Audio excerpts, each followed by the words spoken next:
नमस्ते दोस्तों।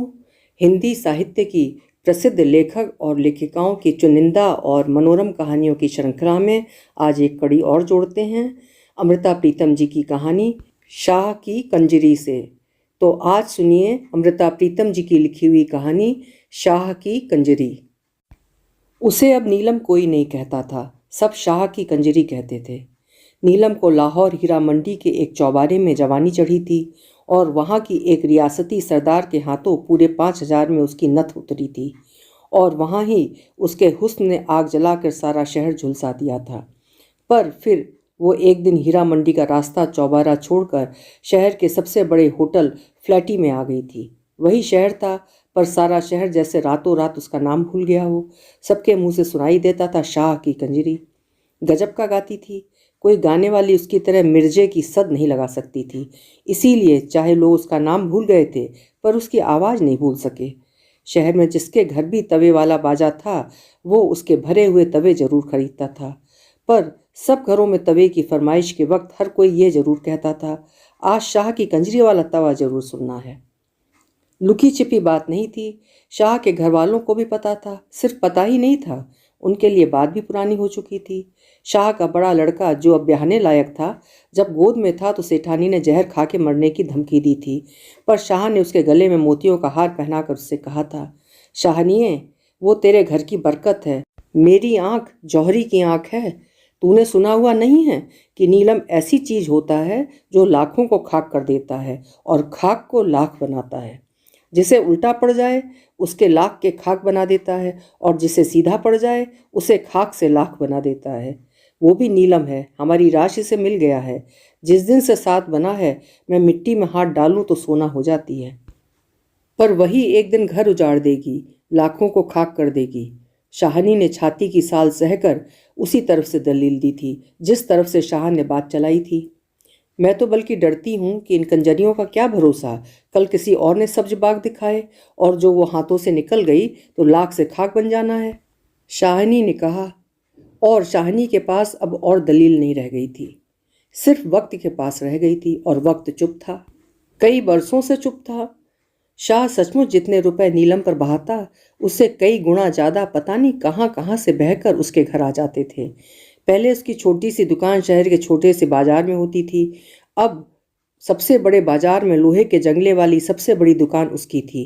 घर की जगह पूरा मोहल्ला ही उसका था, जिसके बड़े खाते पीते किराएदार थे और जिसमें तहखाने वाले घर को शाहनी एक दिन के लिए भी अकेला नहीं छोड़ती थी। बहुत बरस हुए। शाहनी ने एक दिन मोहरे वाले ट्रंक का ताला लगाते हुए शाह से कहा था, उसे चाहे होटल में रखो और चाहे उसे ताजमहल बनवा दो, पर बाहर की बला बाहर ही रखो, उसे मेरे घर ना लाना, मैं उसके माथे नहीं लगूंगी। और सचमुच शाहनी ने अभी तक उसका मुंह नहीं देखा था। जब उसने ये बात कही थी तो उसका बड़ा लड़का स्कूल में पढ़ता था और अब वो ब्याहने लायक हो गया था। पर शाहनी ने ना उसके गाने वाले तवे घर में आने दिए और ना घर में किसी को उसका नाम लेने दिया था। वैसे उसके बेटे ने दुकान दुकान पर उसके गाने सुन रखे थे और जने जने से सुन रखा था शाह की कंजरी। बड़े लड़के का ब्याह था, घर पर 4 महीने से दर्जी बैठे हुए थे। कोई सूटों पर सलमा काढ़ रहा था, कोई तिल्ला, कोई किनारी और कोई दुपट्टे पर सितारे जड़ रहा था। शाहनी के हाथ भरे हुए थे, रुपयों की थैली निकालती खोलती, फिर और थैली भरने के लिए तहखाने में चली जाती। शाह के यार दोस्तों ने शाह की दोस्ती का वास्ता डाला कि लड़के के ब्याह पे कंजरी जरूर गंवानी है। वैसे बात उन्होंने बड़े तरीके से कही थी ताकि शाह कभी बल ना खा जाए। वैसे तो शाह जी बहुतेरी गाने नाचने वाली हैं, जैसे मर्जी हो बुलाओ, पर यहाँ मलिकाए तरन्नुम जरूर आए, चाहे मिर्जे की एक ही सद लगा जाए। फ्लैटी होटल आम होटलों जैसा नहीं था, वहाँ ज़्यादातर अंग्रेज लोग ही आते और ठहरते थे। उसमें अकेले अकेले कमरे भी थे, पर बड़े बड़े 3 कमरों के सेट भी। ऐसे ही एक सेट में नीलम रहती थी और शाह ने सोचा दोस्तों यारों का दिल खुश करने के लिए वो एक दिन नीलम के यहाँ एक रात की महफिल रख लेगा। ये तो चौबारे पर जाने वाली बात हुई। एक ने उज्र किया तो सारे बोल पड़े, नहीं शाह जी, वो तो सिर्फ तुम्हारा ही हक बनता है। पहले कभी इतने बरस हमने कुछ नहीं कहा, उस जगह का नाम भी नहीं लिया, वो जगह तुम्हारी अमानत है। हमें तो भतीजे के ब्याह की खुशी मनानी है, उसे खानदानी घरानों की तरह अपने घर बुलाओ, हमारी भाभी के घर। बात शाह के मन को भा गई, इसलिए कि वो दोस्तों यारों को नीलम की राह दिखाना नहीं चाहता था। चाहे उसके कानों में भनक पड़ती रहती थी कि उसकी गैरहाजिरी में कोई कोई अमीरजादा नीलम के पास आने लगा था, दूसरे इसलिए भी कि वो चाहता था नीलम एक बार उसके घर आकर उसके घर की तड़क भड़क देख जाए, पर वो शाहनी से डरता था, दोस्तों को हामी न भर सका। दोस्तों यारों में से दो ने राह निकाली और शाहनी के पास जाकर कहने लगे, भाभी तुम लड़के की शादी के गीत नहीं गवाओगी, हम तो सारी खुशियां मनाएंगे। शाह ने सलाह की है कि एक रात यारों की महफिल नीलम की तरफ हो जाए। बात तो ठीक है, पर हजारों उजड़ जाएंगे। आखिर घर तो तुम्हारा है, पहले ही उस कंजरी को क्या कम खिला रखा है। तुम सयानी बनो, उसे गाने बजाने के लिए एक दिन यहाँ बुला लो, लड़के के ब्याह की खुशी भी हो जाएगी और रुपया उजड़ने से बच जाएगा। शाहनी पहले तो भरी भराई बोली, मैं उस कंजरी के माथे नहीं लगना चाहती, पर जब दूसरों ने बड़े धीरज से कहा, यहाँ तो भाभी तुम्हारा राज है, वो बांदी बनकर आएगी तुम्हारे हुक्म में बंधी हुई, तुम्हारे बेटे की खुशी मनाने के लिए। हेठी तो उसकी है, तुम्हारी काहे की। जैसे कमीन कुमने आए डोम मरासी, तैसे ही वो। बात शाहनी के मन को भा गई। वैसे भी कभी सोते बैठते उसे ख्याल आता था, एक बार देखूं तो सही कैसी है। उसने कभी उसे देखा नहीं था, पर कल्पना जरूर थी, चाहे डर कर सहम कर, चाहे नफरत से। और शहर में से गुजरते हुए अगर किसी कंजरी को तांगे में बैठती देखती तो ना सोचते हुए भी सोच जाती, क्या पता वही हो। चलो एक बार मैं भी देख लूं। वो मन में घुल-सी गई, जो उसको मेरा बिगाड़ना था बिगाड़ लिया, अब और क्या कर लेना है, एक बार चंद्रा को देख तो लूं। शाहनी ने हामी भर दी, पर एक शर्त रखी, यहाँ ना शराब उड़ेगी ना कबाब। भले घरों में जिस तरह गीत गाए जाते हैं उसी तरह गीत करवाऊंगी। तुम मर्द मानस भी बैठ जाना, वो आए और सीधी तरह गा कर चली जाए। मैं वहीं 4 बतासे उसकी झोली में भी डाल दूंगी, जो और लड़के लड़कियों को दूंगी जो बन्ने सहरे गाएंगी। यही तो भाभी हम कहते हैं, शाह के दोस्तों ने फूंक दी। तुम्हारी समझदारी से ही तो घर बना है, नहीं तो क्या खबर क्या हो गुजरना था। वो आई। शाहनी ने खुद अपनी बग्गी भेजी थी। घर मेहमानों से भरा हुआ था। बड़े कमरे में सफ़ेद चादरें बिछाकर बीच में ढोलक रखी हुई थी। घर की औरतों ने बन्ने सेहरे गाने शुरू कर रखे थे। बग्घी दरवाजे पे आकर रुकी तो कुछ उतावली औरतें दौड़कर खिड़की की तरफ चली गईं और कुछ सीढ़ियों की तरफ। अरे बदसगुनी क्यों करती हो, सेहरा बीच में ही छोड़ दिया। शाहनी ने डांट सी दी, पर उसकी आवाज़ खुद ही धीमी सी लगी, जैसे उसके दिल पर एक धमक सी हुई हो। वो सीढ़ियाँ चढ़कर दरवाजे तक आ गई थी। शाहनी ने अपनी गुलाबी साड़ी का पल्ला संवारा, जैसे सामने देखने के लिए वो साड़ी के शगुन वाले रंग का सहारा ले रही हो। सामने उसने हरे रंग का बांकड़ी वाला गरारा पहना हुआ था। गले में लाल रंग की कमीज थी और सिर से पैर तक ढलकी हुई हरे रेशम की चुनरी एक झिलमिल सी हुई। शाहनी को सिर्फ एक पल यही लगा, जैसे हरा रंग सारे दरवाजे में फैल गया था। फिर हरे कांच की चूड़ियों की छनछन हुई तो शाहनी ने देखा एक गोरा गोरा हाथ एक झुके हुए माथे को छूकर आदाब बजा रहा है, और साथ ही एक झनकती हुई सी आवाज़, बहुत बहुत मुबारक शाहनी, बहुत बहुत मुबारक। वो बड़ी नाजुक सी पतली सी थी, हाथ लगते ही दोहरी होती थी। शाहनी ने उसे गांव तकिए के सहारे हाथ के इशारे से बैठने को कहा तो शाहनी को लगा कि उसकी मांसल बाहें बड़ी ही बेडौल लग रही थीं। कमरे के कोने में शाह भी था, दोस्त भी थे, कुछ रिश्तेदार मर्द भी। उस नाजनीन ने उस कोने की तरफ देखकर भी एक बार सलाम किया और फिर परे गांव तकिए के सहारे ठुमक कर बैठ गई। बैठते वक्त कांच की चूड़ियाँ फिर छनकी थीं। शाहनी ने एक बार फिर उसकी बाहों को देखा, हरे कांच की, और फिर स्वाभाविक ही अपने बाह में पड़े हुए सोने के चूड़े को देखने लगी। कमरे में एकाएक चकाचौंध सी छा गई थी। हर एक की आंखें जैसे एक ही तरफ उलट गई थीं। शाहनी की अपनी आंखें भी, पर उसे अपनी आंखों को छोड़कर सबकी आंखों पर एक गुस्सा सा आ गया। वो फिर एक बार कहना चाहती थी, अरे बदशगुनी क्यों करती हो, सेहरे गाओ ना, पर उसकी आवाज़ गले में घुटती सी गई थी। शायद औरों की आवाज़ भी गले में घुट सी गई। कमरे में खामोशी छा गई थी।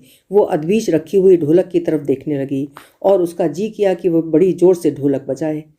खामोशी उसने ही तोड़ी जिसके लिए खामोशी छाई थी। कहने लगी, मैं तो सबसे पहले घोड़ी गाऊंगी, लड़के का सगन करूंगी, क्यों शाहनी।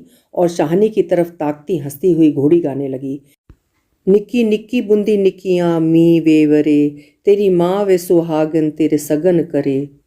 शाहनी को अचानक तसल्ली सी हुई, शायद इसलिए कि गीत के बीच की माँ वही थी और उसका मर्द भी सिर्फ उसका मर्द था, तभी तो माँ सुहागन थी। शाहनी हंसते से मुंह से उसके बिल्कुल सामने बैठ गई, जो उस वक्त उसके बेटे के सगन कर रही थी। घोड़ी खत्म हुई तो कमरे की बोलचाल फिर से लौट आई। फिर कुछ स्वाभाविक सा हो गया। औरतों की तरफ से फरमाइश की गई ढोलकी रोड़े वाला गीत, मर्दों की तरफ से फरमाइश की गई मिर्जे दियां सद्दा।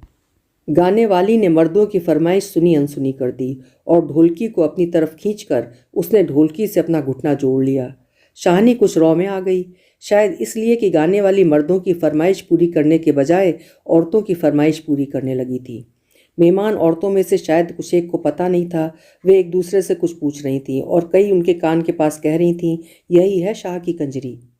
कहने वालियों ने शायद बहुत धीरे से कहा था, खुसुर पुसुर सा, पर शाहनी के कान में आवाज़ पड़ रही थी, कानों से टकरा रही थी, शाह की कंजरी, शाह की कंजरी। और शाहनी के मुंह का रंग फीका पड़ गया। इतने में ढोलक की आवाज़ ऊंची हो गई और साथ ही गाने वाले की आवाज़, सूहे वे चीरे वालियाँ मैं कहनी हाँ। और शाहनी का कलेजा थमसा गया। वो सूहे चीरे वाला मेरा ही बेटा है, सुख से आज घोड़ी पर चढ़ने वाला मेरा बेटा। फरमाइश का अंत नहीं था। एक गीत खत्म होता, दूसरा गीत शुरू हो जाता।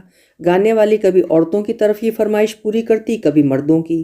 बीच बीच में कह देती, कोई और भी गाओ ना, मुझे सांस दिला दो। पर किसकी हिम्मत थी उसके सामने होने की। वो भी शायद कहने को कह रही थी, वैसे एक के पीछे झट दूसरा गीत छेड़ देती थी। गीतों की बात और थी, पर जब उसने मिर्जे की हेक लगाई, उठनी साहिबा सुतिए उठ के दे दीदार, हवा का कलेजा हिल गया। कमरे में बैठे मर्द बुत बन गए थे। शाहनी को फिर घबराहट सी हुई। उसने बड़े गौर से शाह के मुख की तरफ देखा। शाह भी और बुतों सरीखा बुत बना हुआ था, पर शाहनी को लगा वो पत्थर का हो गया था। शाहनी के कलेजे में हौल सा हुआ और उसे लगा अगर ये घड़ी छिन गई तो आप भी हमेशा के लिए बुत बन जाएगी। वो करे कुछ भी करे, पर मिट्टी का बुत ना बने। काफ़ी शाम हो गई, महफिल ख़त्म होने वाली थी। शाहनी का कहना था आज वो उसी तरह बताशे बांटेगी जिस तरह लोग उस दिन बांटते हैं जिस दिन गीत बैठाए जाते हैं। पर जब गाना ख़त्म हुआ तो कमरे में चाय और कई तरह की मिठाई आ गई और शाहनी ने मुट्ठी में लपेटा हुआ 100 का नोट निकालकर अपने बेटे के सिर पर से वारा और फिर उसे पकड़ा दिया, जिसे लोग शाह की कंजरी कहते थे। रहने दे शाहनी, आगे भी तेरा ही खाती हूँ, उसने जवाब दिया और हंस पड़ी। उसकी हंसी उसके रूप की तरह झिलमिल कर रही थी। शाहनी के मुंह का रंग हल्का पड़ गया। उसे लगा जैसे शाह की कंजरी ने आज भरी सभा में शाह से अपना संबंध जोड़कर उसकी हतक कर दी थी। पर शाहनी ने अपना आप थाम लिया, एक जेरासा किया कि आज उसने हार नहीं खानी थी। वो जोर से हंस पड़ी। नोट पकड़ाती हुई कहने लगी, शाह से तो तूने नित लेना है, पर मेरे हाथ से तूने फिर कब लेना है, चल आज ले ले। और शाह की कंजरी नोट पकड़ती हुई एक ही बार में हीनी सी हो गई। कमरे में शाहनी की साड़ी का सगुन वाला गुलाबी रंग फैल गया। अभी आप सुन रहे थे अमृता प्रीतम जी की लिखी हुई कहानी शाह की कंजरी। कहानी आपको कैसी लगी कमेंट बॉक्स में ज़रूर लिखिएगा। फिर मिलेंगे। आपका समय शुभ हो, सुंदर हो। बहुत बहुत धन्यवाद।